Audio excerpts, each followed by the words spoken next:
Kaz, you spent time at Clinton, and one of the big questions right now has to do with this prison worker, Joyce Mitchell.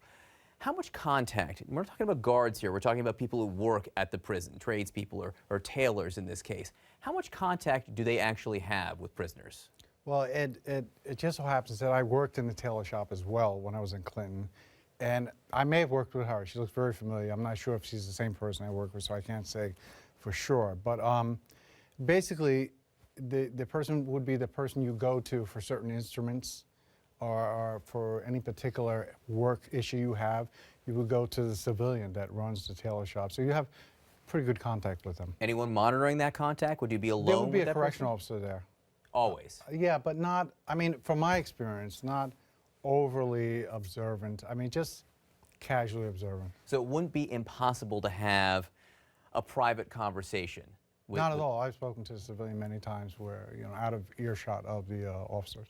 And could one of these people bring in tools, for instance? Look, we don't know how these prisoners got these power tools that allowed them to dig through the walls or break those walls. Is it possible that someone who worked in the prison could get those tools to these prisoners? I would probably depend on the individual in what department they're working in. But then again, you have to understand that the facilities pretty much provide whatever is needed. Mm-hmm. And whenever there is something missing, whether it's a tool or a piece of metal, they immediately lock everything down until it's found.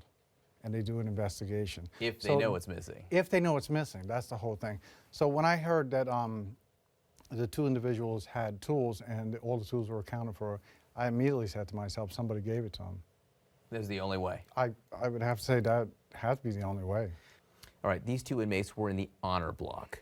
Right. What kind of privileges would that provide? Well, the cells are not locked like they are in the regular companies. I'm not saying they're not locked in at night like everybody else, but I know for the most part they have a lot more freedom. So at a minimum, these two inmates would be able to talk to each other more freely out in public without raising eyebrows. And maybe they wouldn't be monitored as closely when they're in the honor block? No, I don't think they'd be monitored. I mean, this is the point of the honor block. These men, these broke out of this prison, they audaciously, brazenly, and then they almost seemed to mock everyone involved. They left a note. Yeah. They left a note that said, "Have a nice day." Right. What do you make of that? I would say that, to me, that speaks of a certain level of confidence for whatever reason.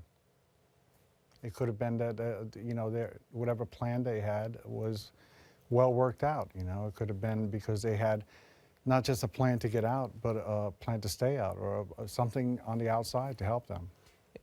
When all is said and done here, were you shocked by this, that someone could do this, get out of this facility, or to you, was this a matter of time? I was a little bit shocked. Clinton is notorious for the wall.